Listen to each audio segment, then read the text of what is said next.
Hello everyone, and thank you for joining me today. We've already heard some really great talks about regulations and labeling over in the US.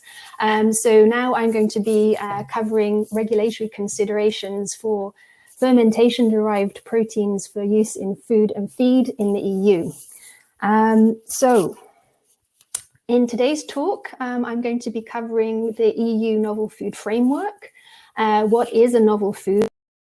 Do fermentation-derived proteins fit in within the whole novel food framework? I'll be covering specific regulatory considerations for fermentation-derived proteins used as novel foods. I'll give you some tips for successful registration as a novel food. And then I'll briefly cover animal feed. So a lot to cover in 10 minutes. So the novel food framework in the EU is covered by the Novel Food Regulation EU 2015-2283. And this outlines the different novel food categories and lays out the whole authorization procedure. So essentially, novel foods need to be safe, of course, and it's the whole novel food authorization procedure focuses on safety. And as an applicant, you need to perform safety studies and collect data to convince the regulatory authorities that your product is safe to enter the food chain.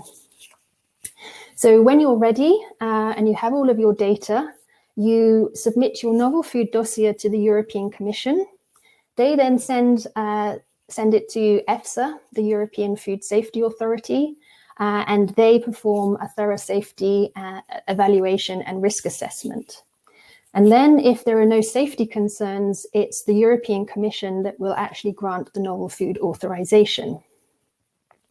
Once your dossier is submitted, it can take anywhere between 1.5 to 3 years to get your authorization. So it's not a quick procedure at all, I'm afraid. So what is a novel food?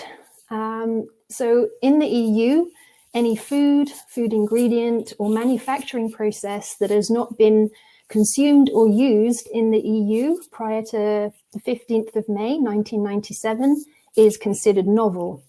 And novel foods can be newly developed innovative foods, foods produced by new technology or production processes, or foods traditionally eaten outside of the EU. Something important to note is that food enzymes, additives, flavorings, solvents, and GMO foods are outside of the scope of the novel food regulation and are covered by their own regulations. So where do fermentation-derived proteins fit into the whole novel food framework? So the first question you need to address is your protein actually novel? So some questions to ask yourself are, what producer, strain, microorganism are you using? Does it have a safe history for use in food and fermentation? Is it a QPS microorganism?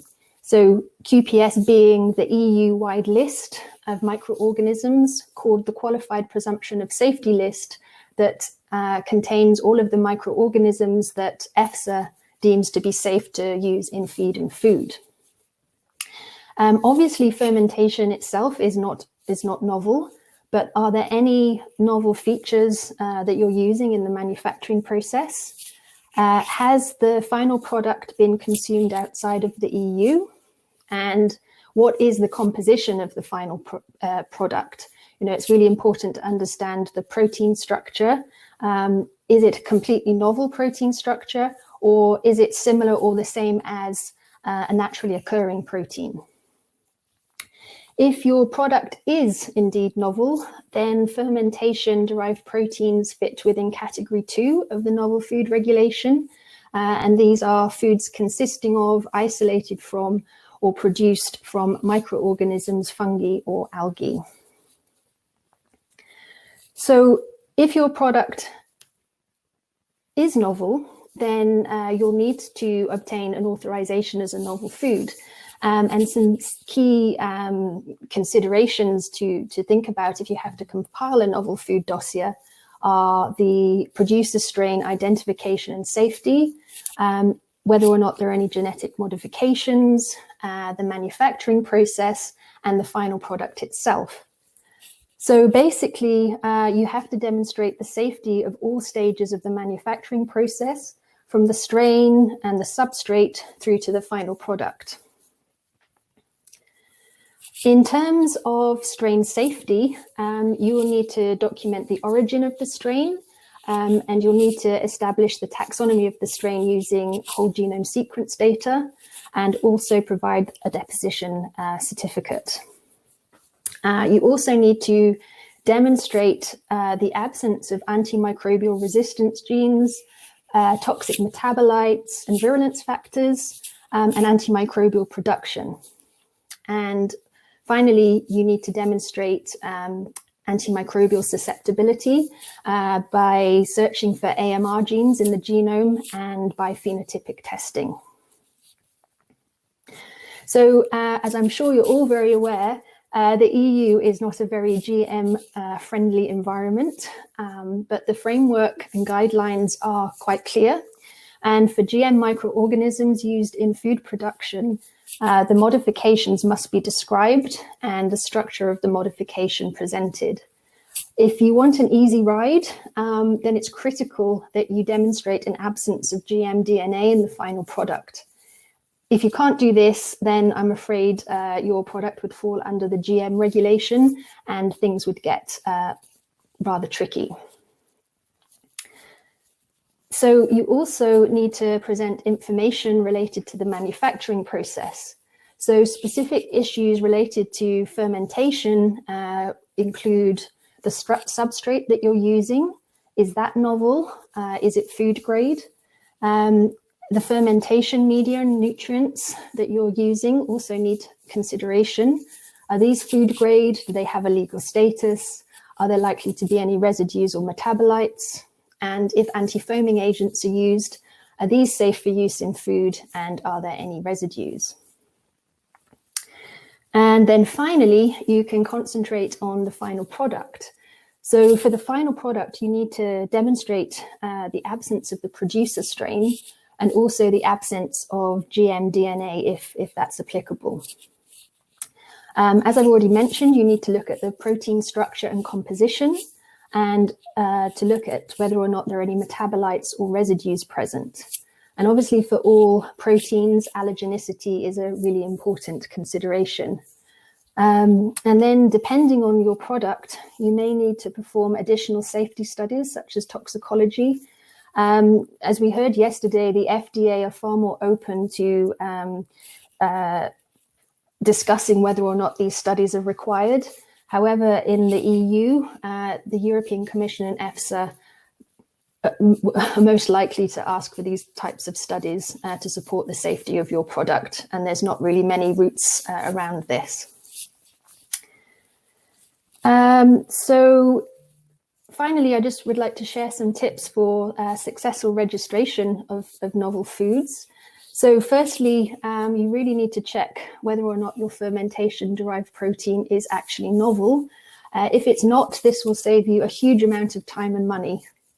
Then if your product is novel, it's really important to consider your regulatory strategy as soon as possible and plan which studies you actually need.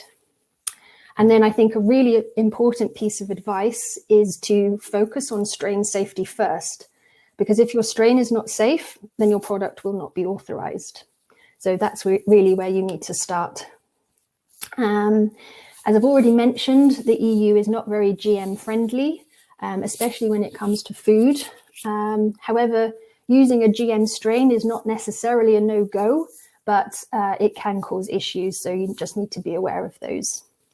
And finally, ensure that all the studies that you perform are conducted to the latest EFSA guidance, and always submit a high quality dossier. And since the title of my talk says food and feed, I'll just briefly mention animal feed. So in the EU, protein biomasses or single cell proteins derived by fermentation are most likely to be classified as feed materials. And feed materials are ingredients that meet an animal's nutritional needs. And in most cases, no safety evaluation is actually required. And feed materials do not require a pre-market authorization in the same way that feed additives and novel foods do. Even if you are selling your product as a feed material, you still have to demonstrate an absence of viable cells in the final product, and that's really important. You also have an obligation as a feed business operator. So a feed business operator is the person or company that's legally responsible for placing the product on the market to ensure that the product is safe to enter the food chain. So the animal feed route can be an initial point of market entry for fermentation-derived proteins, as you do not have to register as such, and it offers a quick route to market. So certainly something to think about. So thank you all for listening, and please feel free to contact me if you have any questions. Both myself and my colleague John Harrison will be around all day at the different networking sessions, so please feel free to pop by, and we'd be very happy to catch up. So enjoy the rest of the conference, and thank you very much for listening.